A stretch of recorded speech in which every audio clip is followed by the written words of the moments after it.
Hello and welcome to Thinking Out Loud. I'm your co-host, Cameron McAllister. And I'm your co host, Nathan Rittenhouse. In this episode, Cameron and I talk about the biohacking, post humanism, transhumanism, where that conversation has been going in the past, why it might be eclipsed right now in our time by AI, but just ends with some helpful framing devices for you to think through the different anthropological and eschatological visions of what it means to be a human, where we can celebrate our technological advances, and then where we need to just lean into the fullness of what is that God has already offered us in our time. As always, like, share, subscribe. And if you want to support our work or see more about what we're doing, visit us at toltogether.com. Well, I wanted to talk about being a person, just being a person, just being merely Not again. human in today's episode. Not again. Well, this is an age of biohacking and of all sorts of modifications and all sorts of grand ambitions about extending lifespans and possibly living on in a digital form or some other form. They're making movies about this. They're making documentaries about this. There are billionaires who are sort of going off on these kinds of journeys. But this was kicked into gear for me by, I think, a wise article by Miroslav Volf, whose work I've appreciated for many years. This is, I believe, an excerpt from his most recent book, and it's on Christianity Today. It's kind of buried a little bit. You got to do some digging to find it. But he opens with a quote that I'm going to do something that I don't do that often. I'm going to actually read a fairly extensive quote because I think it's helpful for a number of different reasons. It's helpful, first of all, to put into perspective the fact that transhumanism and biohacking, all of these phenomena that we're pointing to are not new, or at least the ambition there is not new. This is a Renaissance thinker, and his name is Pico della Mirandola. Some of you may have heard him before, or maybe his name's cropped up in a book or two that you've read. But listen to this quote.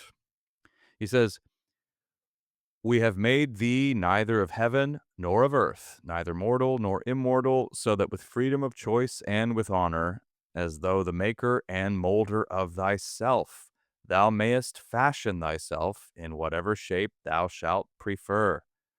Thou shalt have the power to degenerate into the lower forms of life, which are brutish. Thou shalt have the power, out of thy soul's judgment, to be reborn into the higher forms, which are divine." And so that aspiration to become a god or like a god, I think is going to ring very true for us, especially as we look at our day and age with all these technological means that seem to give us the promise of doing just that. And so I keep coming back to the quote I've shared many times here from Susanna Black Roberts. I think it was just a tweet where she just said, "I think one of the key challenges of our day is just going to be a person, to be fully human." And so I think that's right. But we have at our disposal all of this technology that seems to offer us the promise of realizing these ambitions. So I'll pause there for a second. Nathan, you and I were talking about this a little bit earlier, and you were saying that, sometimes it can feel that the whole transhumanist conversation feels a little old or a little shop worn. But, for everyday people, I'm wondering how this rings true of their experience. I mean, when we're just going about our lives, are we all thinking in these grandly ambitious terms? Well, probably not. But I mean, there are elements of this thought that definitely infiltrate our homes. But I'm just curious how some of this is hitting you right now. hmm Yeah. So it seems to me that, yeah, certainly the conversation is out there.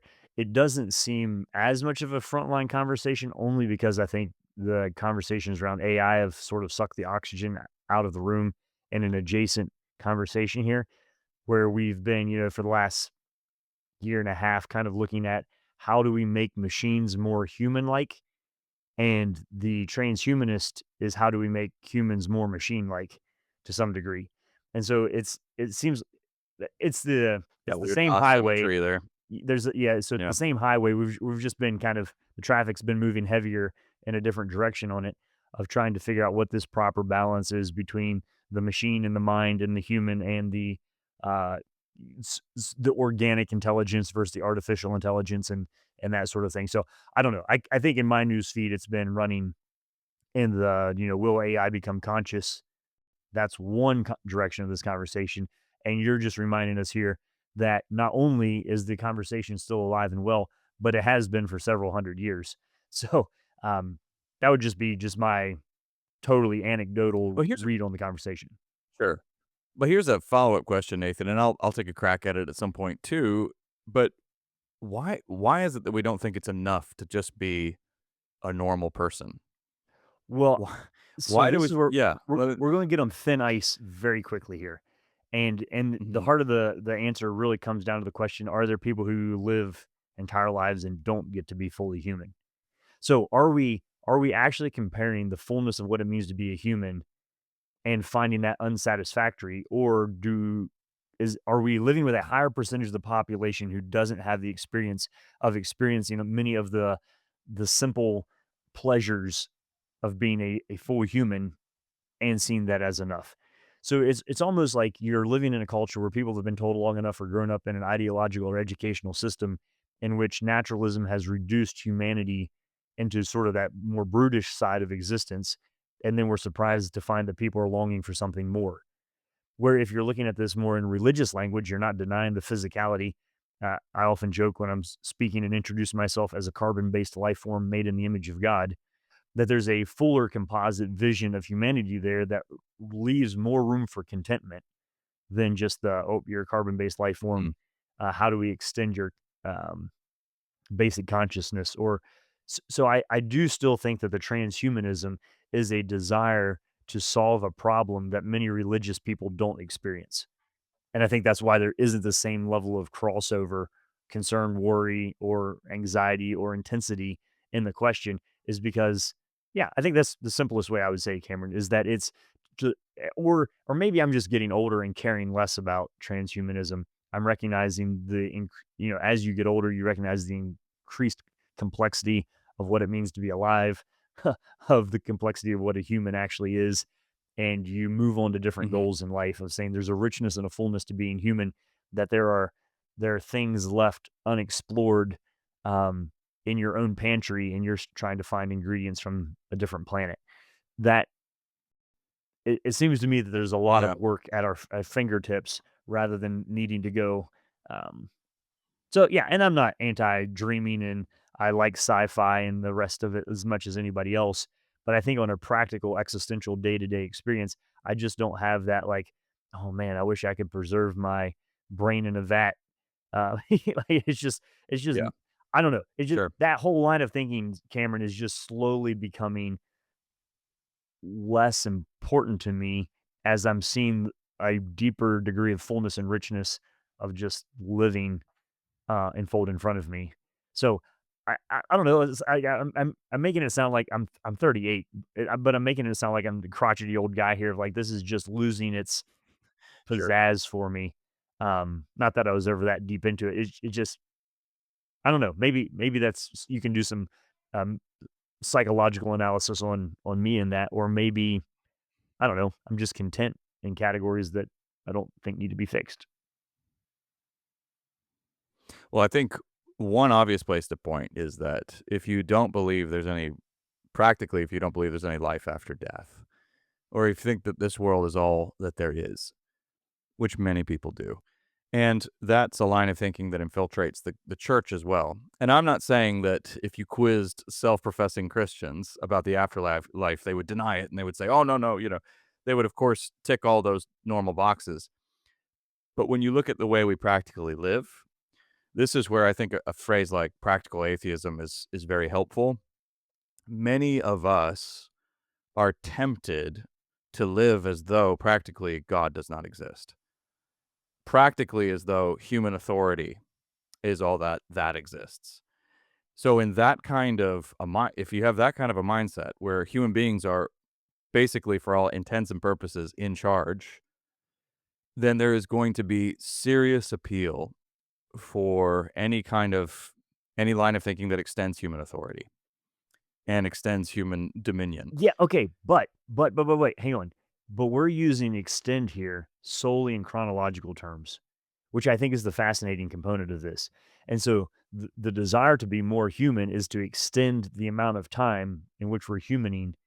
There isn't a proportional conversation about what it means to grow in any other factor or facet of what it means to be human other than how we fit in time, which seems to be Well, I overly think the play reductionistic here.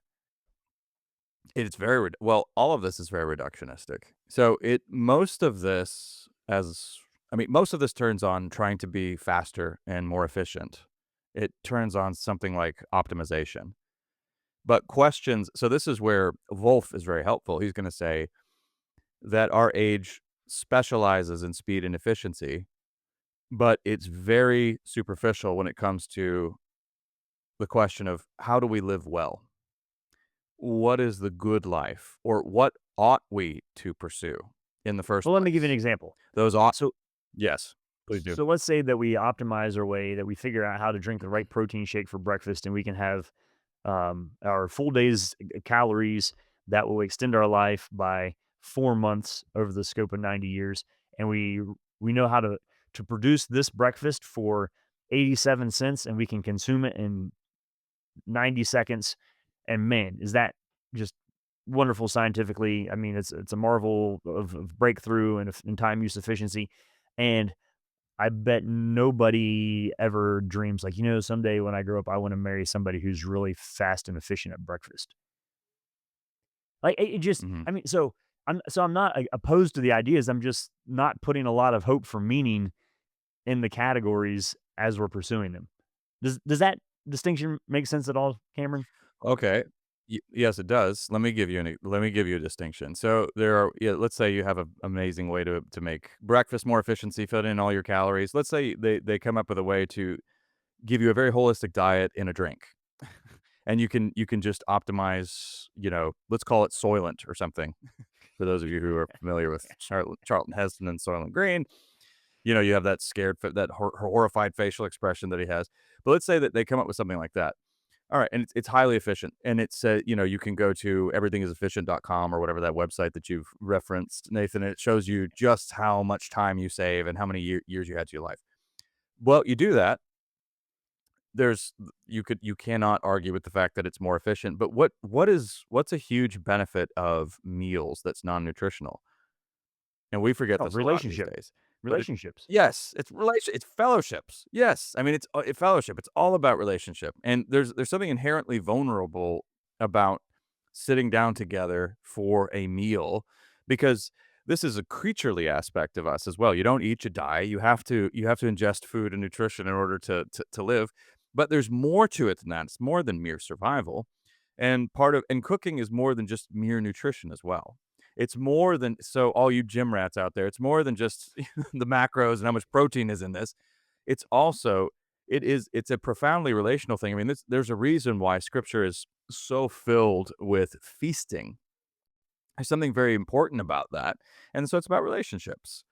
So, yeah, that's one now that need not always be the case, of course. There's always room for saving time, but there where you sacrifice relationships for efficiency. Do I think that's happening quite a bit? Yes, that's a prime example of how you can have something that seems to be optimized on the one hand while losing something that is genuinely good on the other hand. And I mean, after all, we are struggling largely in our day and age, not with efficiency and optimization, but with meaning and just a Mm. sense of Well, feeling yeah. empty and lonely. So if you use the phrase "I'm saving money," somebody will say, "Well, what are you saving money for?" And maybe you're working on a down payment for a house or a car or college or whatever. So I'm saving money. What for? And you have an answer. A lot of we're doing time saving exercises, right? We're saving time for what? So what are you going to do with your extra time? Mhm. And I'm becoming increasingly convinced, Cameron, that time is not really an issue for most modern humans. Yep. Um, Time management is a huge thing, but so yeah, it's just hard for I don't know. I just look at this and I think more time is not what I need. I need better use of my time for sure, and better focus and intentionality, and I need to make better decisions. But it's not like if I could trim 90 seconds off of my breakfast time, that's massively going to change my relationship with my children, unless I have some sort of other Mhm. strategic values in life that I'm pursuing. And then if I say, hey, I'm really dedicated to this, this, and this, and I need to free up a little time here in order to pursue this thing well, then by all means, let's do that. But if it's like, hey, I want to save time on breakfast so I can play video games longer, that doesn't seem like a win. Well, if we bring in the AI component here, which is part of this conversation, there's a lot of helpful kind of insight I'm seeing now that has to do with the fact that, okay, this will do everything for you. You don't have to worry about making films anymore. You don't have to worry about writing in the same ways that you did. This will give you prompts, or in some cases, this will do it all for you. And a lot of people are coming around and saying, yeah, but part of the point of many of these pursuits is also the work that you put in to do it. The writing Mhm. process, the creative process where the struggle, the screwing up along the way, the writer's block, all of that, running into your human limits and struggling and fighting through it. I came across a John Steinbeck quote recently, and I'll butcher it, but it was something to the effect, this was an interview he did years ago with the Paris Review saying, "All right, I have had a horrible day today. I have gone to the bathroom at least 20 times. I've drunk 6 glasses of water. I've made coffee multiple times. I've I have avoided writing in every conceivable possible way that I can. I've run out of all of my diversions, all of my forms of procrastination. They're all past now. Now I just have to sit and face that page."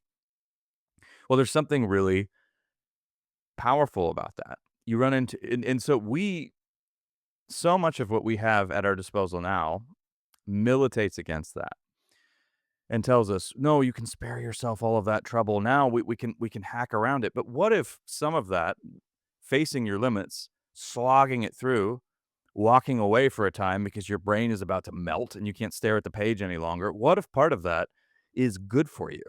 What if part of that is that struggle is how you really grow? But then in the end, yeah, if this is all done for you, okay, all that's taken away. You don't have to worry. Don't struggle through all of that. You're back to your time comment. Now you have all this extra time. For what? Again, that's increasingly a kind of a despairing question because people feel so they feel so pointless, and I mean, and everything, Well, okay, Cam, even the let me can I stuff. Yeah, I'll stop can I there for a interrupt sec. here a second? Yeah, Because this is a please new do. category. This is a new category of question for me that some of you listening to this have written in and various forms of this. So, particularly for people who are single and employed and they're living on their own, a number of you have we've had conversations around. Okay, so I work 9 to 5. I get home. I make supper. It's now 6:30.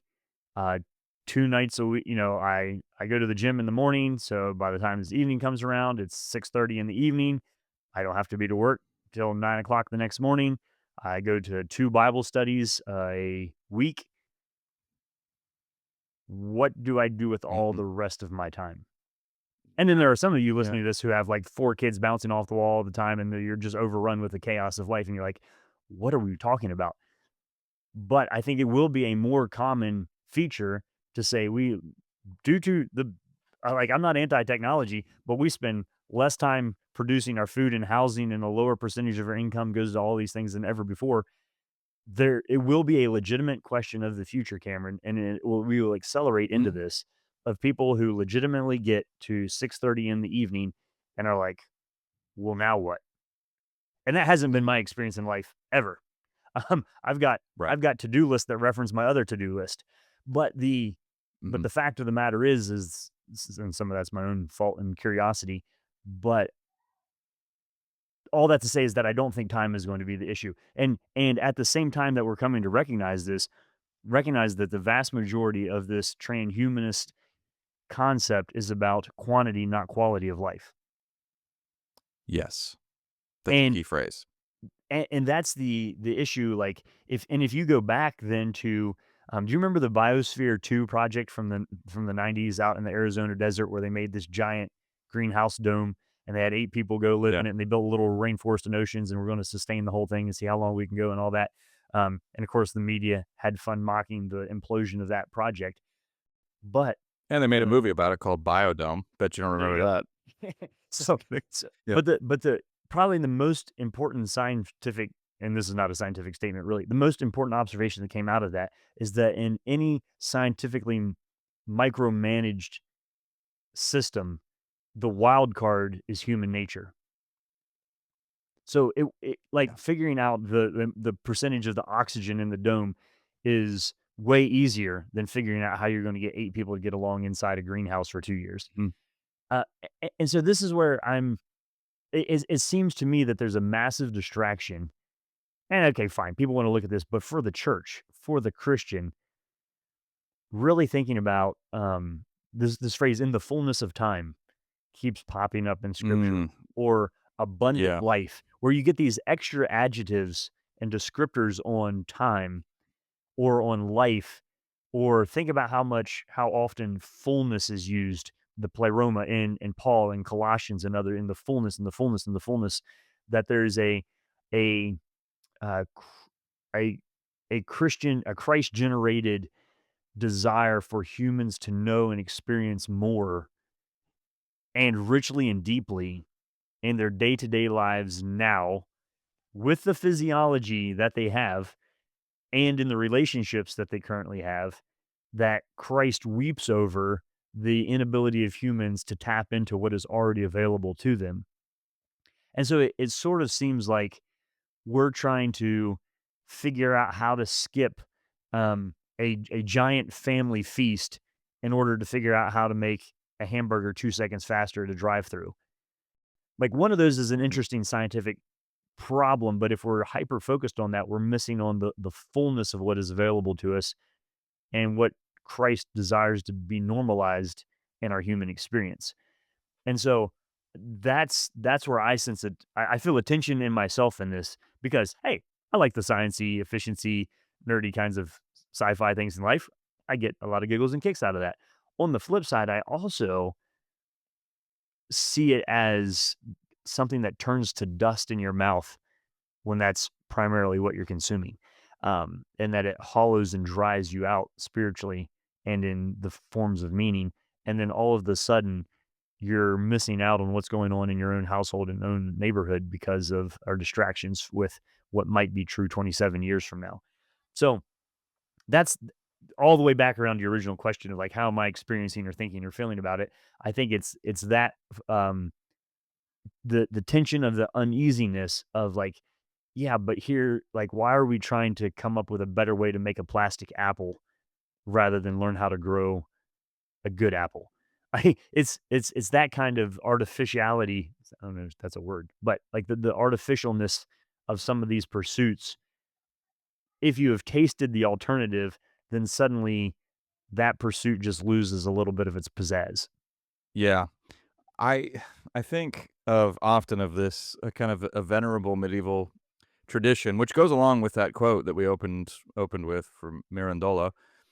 But and Pascal talks about it, and he says basically, we when you think about a person, you think about a creature that exists somewhere between an animal and an angel.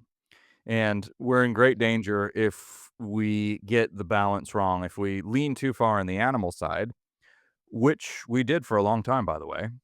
I would say that that was one of the major deficiencies of the post-Darwin age, where we tended to look at human beings in some of our more elite sectors as simply glorified animals, really complex Mhm. animals.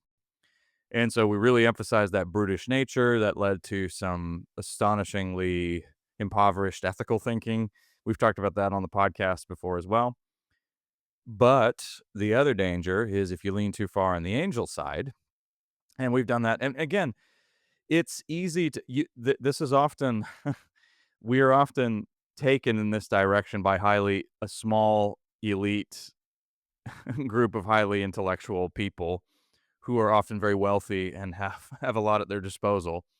So now we've got kind of a group of people who are deeply infatuated with technology and who are very influential in that sector, basically pushing forward a kind of angelic vision wherein we're gods or something like that, and we can Yeah, we're attain more and more post-physical. degrees of power, post-physical, post-human.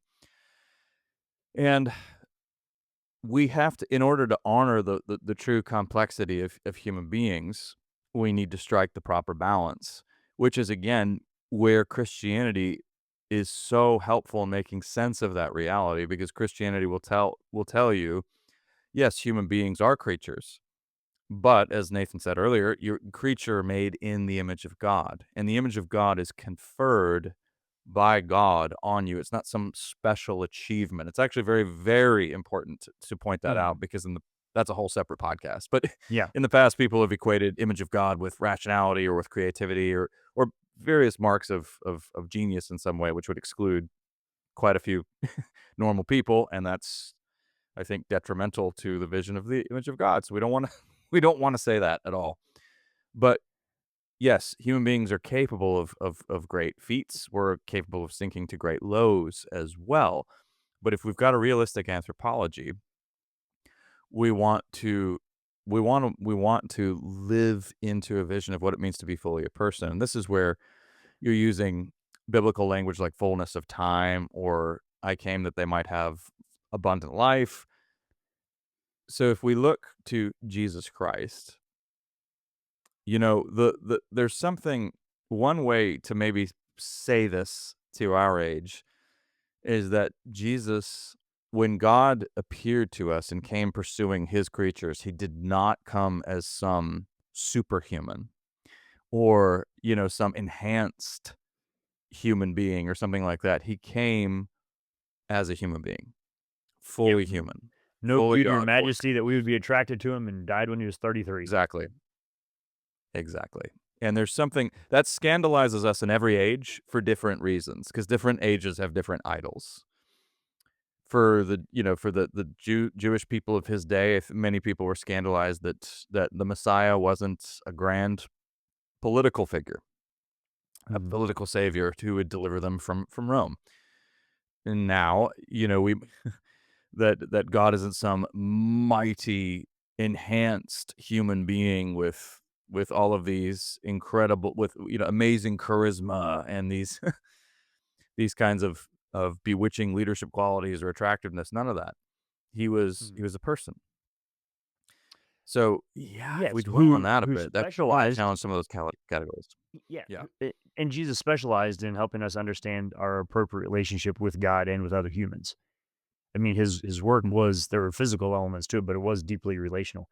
Can we just say, Cameron, and get you to comment on this by way of maybe perhaps wrapping this one up, that if you look at it's an eschatological vision that's the differentiating part of how we think about our anthropology. So where does humanity Mhm. go from here? And if you do have that Yeah. more naturalistic, evolutionary, reductionistic concept that there's an arc to the development of humanity and our complexity and what it is that we will become, then that changes the way that so sometimes you have, particularly in our bioethical considerations, we're saying, oh, we don't want to do that. We're quote playing God. Um, and many people say, no, that's not the goal. The goal is to be, to be more God, to go beyond what we already are. But you read something Mhm. from the Renaissance. We could go farther back. I think even the story of Icarus and not flying too Yeah. close to the sun. That there has been there are two. Well, actually, no. The history of the human mythology is that there's an upper boundary to what it means to be human. That when you cross that boundary, you become less human. So Mhm. so the sense that Yep. when you transcend the upper limit, you become a terrible human. The tyrant is a moral failure, so to speak. That when you start to Mhm. play God, that you become less than human. And so that is a cautionary tale that's based off of this idea of humanity that is in opposition to a transhumanist mentality, that there is no asymptotic level at which we will continue to exponentially expand into the unknown in a certain way in which our technology will help us to become more of what it is than what we currently are. And our Christian faith and even even the Greek mythology, um, has thought through this philosophically without the technological tools to say that the Yep. danger is not that you can't do it. The danger is that you succeed, and that in your success you become less than what you were intended to be. And so that's an important distinction for us to make in this, that it is two totally different visions of what a human is, how they fit in time, and what happens if we go beyond certain thresholds. Either there's a boundary or there isn't, and what happens when you cross that boundary is is foundationally philosophically the core of the distinction between how Christians are probably going to look at this and the rest of the culture around us. Yeah, another way of restating that would be to ask the question, what are human beings for? If there is an intrinsic design, or I don't even the word design can be misleading. If there's an intrinsic purpose and meaning to human life, an end, a telos to human life, that is one thing. So if we were made by God for God, for instance, and our destiny is to be with him in eternity, that will encompass a very different vision of life and what it means to be a person. Hmm. If Mhm. there's no real intrinsic meaning to human life, and if we're looking just for the next stage in evolution or something along those lines, or if evolving to the next, that's where you get phrases like post-human or something like that. Well, then you're pursuing your own project there. It's largely in your hands. The human being is clay in your hands, and you mold them at will. That's a So frightening image. so yes, but can we also just slow down a second here, Cameron, and throw a flag on the play and say we're not that good at it? Like, for all the talk of No. post-human, transhuman, like, everybody that I know of has been working on this for a while is dies. Like, so there's a little Oh, bit yeah, of a, no. like, we're acting like we're better at We're this not than that we good really at are. it. Right, but when we do have examples of when a minority with some sort of vision, grand vision for what humanity ought to be or how it ought to be molded gets control, that there's hell to pay. So, we have some horrible examples of this going very, very wrong, but yes, are we good at it? No. I mean, do you see yeah. Do you see immortal people walking around? No. Go talk to your We've built 150-year-old a lot neighbor of about this. Yes, I mean, and that's what and, sometimes it's helpful to point to some of the most kind of honest skeptics. I always think of John Gray, have been some of the most helpful critics here. I mean, John Gray, the guy who all of the humanists love to hate. For every Steven Pinker who's telling us that the better angels of our nature are prevailing, although he may be changing his tune on that one a little bit these days.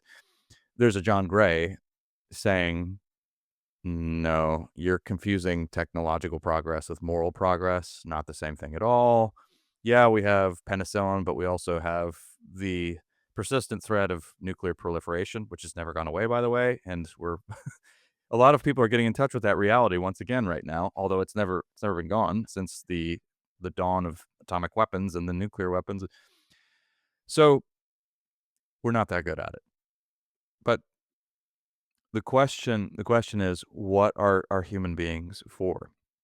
And here Christians have some very urgent and wonderful news that it's not up to us. We're not the masters of our own destiny, and that is very good news indeed. And that there is abundant life available to any who are willing to admit they need it and to fall at the feet of Christ. And that's very good news as well. So yeah, a pretty elliptical conversation to get to this point. But again, we live in a pretty convoluted age, and a lot is going on all at once. And as has not been the case in the past, all of these lines of thought are sort of coming at us simultaneously right now. So we're having to disentangle a lot these days. But yeah, once again, slow down and be still and know that he is God. If you follow Jesus, this is the one of the best pursuits, and if you have that kind of peace and that joy in your life, people are going to be very interested. So be prepared for questions. Look at that. Cameron painting a reminder of the picture that Christ offers us something that you don't have to be a billionaire to attain. How about that? Good news. Go figure. You've been listening to Thinking Out Loud, a podcast where we think out loud about current events and Christian hope. Thanks for listening to Thinking Out Loud. If you'd like to learn more about what we do, book Nathan or Cameron, or if you'd like to support us financially, whether through a one-time donation or on a monthly basis, you can do so on the donate page at www.toltogether.com. That's toltogether.com. And please consider leaving us a 5-star rating and sharing this content with your friends. It really does help.